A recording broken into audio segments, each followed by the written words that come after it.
जय Hind students, welcome in Hindi class and I am your Hindi teacher. Students, आज मैं आपको जो चैप्टर पढ़ाने जा रही हूँ वह है आत्मविश्वास की शक्ति, जो कि पेज नंबर 90 पर है। All of you open this page.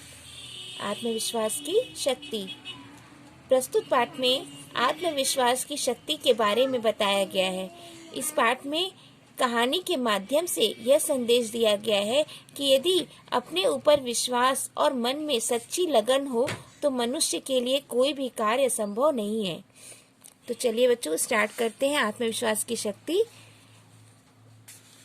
Varadraj 5 वर्ष का था जब उसके पिता ने पढ़ने के लिए उसे गुरुजी के पास आश्रम में भेज दिया। तब गुरुजी के पास और भी बहुत से बालक पढ़ते थे। उन दिनों गुरुओं की सेवा में रह कर ही विद्या सीखने की परंपरा थी। आजकल की तरह पाठशालाएं नहीं थीं। बच्चों, ये बहुत पहले की बात है, जब सारे जो विद्यार्थी होते थे वे गुरु के आश्रम में जाकर शिक्षा ग्रहण करते थे। तो एक वरदराज नाम का भी एक बालक था जो 5 वर्ष का था, और वह भी गुरु के आश्रम में जाकर शिक्षा ग्रहण करने के लिए उसके घर वाले उसको भेजते हैं। वरदराज मंद बुद्धि बालक था। उसे कुछ भी याद नहीं रहता था। उसके सहपाठी आगे बढ़ते गए। वह 1 साल की पढ़ाई में 3-3 वर्ष लगाता रहा। गुरुजी उससे अलग पढ़ाते समझाते, सब कुछ बेकार था। उसकी समझ में कुछ नहीं आता था। सहपाठी उसका मजाक भी उड़ाने लगे। उसे कोई बुद्धू कहता तो कोई मूर्खराज कहता। इसी तरह की कितनी ही बातें उसे सुनने को मिलती थी। उसे पढ़ते हुए 5 साल हो गए और वह कुछ सीख पढ़ नहीं सका।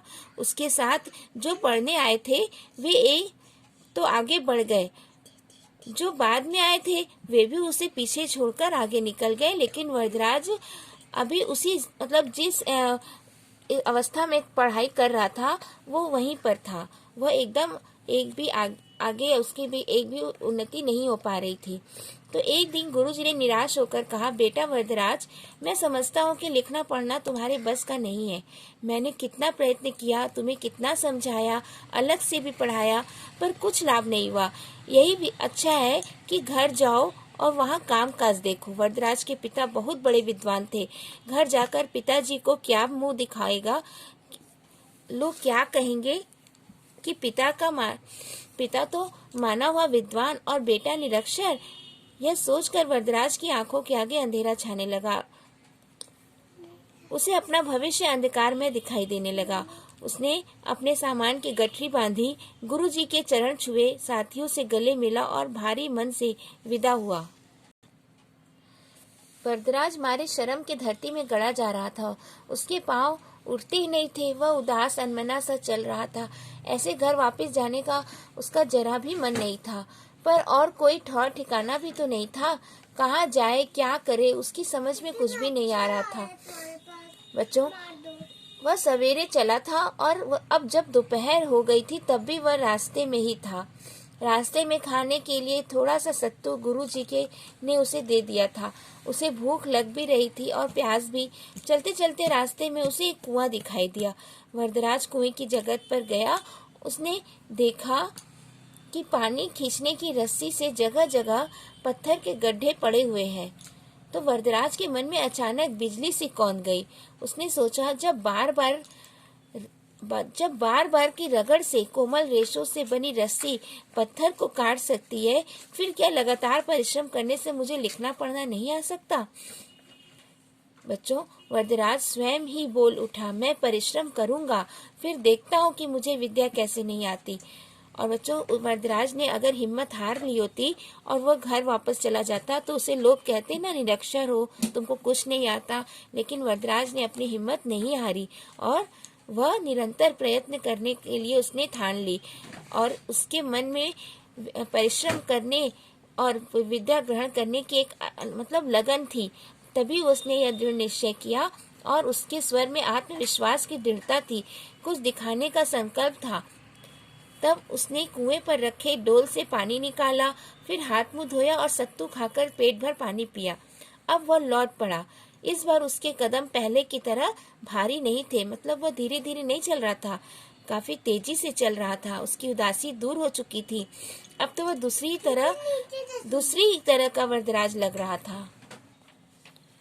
सूर्य अस्त होने से पहले ही वह गुरुजी के आश्रम में जा पहुंचा। बच्चों, वरदराज इस समय उसके अंदर जो आत्मविश्वास जागा तो वह अपने घर नहीं, वह वापस गुरुजी के आश्रम में ही लौटा।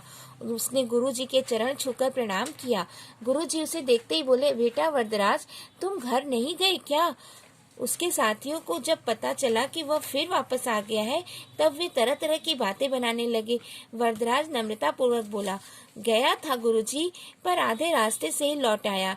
अब मेरी आंखें खुल गई हैं। मैंने निश्चय किया है कि मैं पूरी लगन और परिश्रम से पढ़ूंगा। आज से आपको कुछ भी कहने का अवसर नहीं दूंगा। गुरुजी का दिल पिघल गया। बोले, ठीक है, कुछ दिन और देख लेता हूँ। तुम जो कह रहे हो उसे करके दिखाओगे तो मुझे बड़ी प्रसन्नता होगी। वरदराज की पढ़ाई आरंभ हुई। अब तो उसकी भूख और नींद पता नहीं कहाँ भाग गई। वह रात को देर तक पढ़ता रहता और प्रातः सबसे पहले उठ जाता था। दिन में भी वह एक क्षण बेकार नहीं गवाता था। कुछ ही दिनों में वरदराज की गिनती प्रतिभाशाली छात्रों में होने लगी।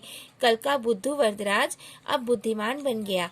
यह लगन और कठोर परिश्रम का चमत्कार है। बाद में यही वरदराज प्रसिद्ध विद्वान बने। देवगिरी के राजा महादेव की सभा में वे महापंडित के पद पर सुशोभित हुए। बच्चों, संस्कृत में जो पाणिनि का व्याकरण प्रसिद्ध है, यह कठिन भी है। इस कठिनाई को दूर करने के लिए पंडित वरदराज ने लघु सिद्धांत कौमुदी की रचना की। वरदराज ने मुग्धबोध नामक संस्कृत के सरल व्याकरण की भी रचना की। वरदराज के जीवन की इस घटना से एक लोकोक्ति प्रसिद्ध हो गई है, करत करत अभ्यास के जड़मति होत सुजान, रसरी आवत जात के सिल पर परत निशान। बच्चों, मतलब निरंतर अभ्यास करने से जड़ से मतलब कठिन से कठिन परिस्थिति में भी व्यक्ति क्या हो सकता है, अपने आप को सक्षम बना सकता है। यानी कि जिस प्रकार कुएं का जो पत्थर होता है, उस पर रस्सी के निरंतर आने जाने से जब वह पत्थर को एक नरम रस्सी काट सकती है, तो क्या एक परिश्रमी व्यक्ति परिश्रम कर क्या एक मतलब होता है ना, एक तिरस्कृत व्यक्ति भी परिश्रम करके अपने को साबित कर सकता है। ओके बच्चों, तो यह पाठ समाप्त हुआ। आप सब स्वयं से इस पाठ की रीडिंग करिएगा और अभ्यास कार्य स्वयं से भरने का प्रयास करिएगा। Thank you.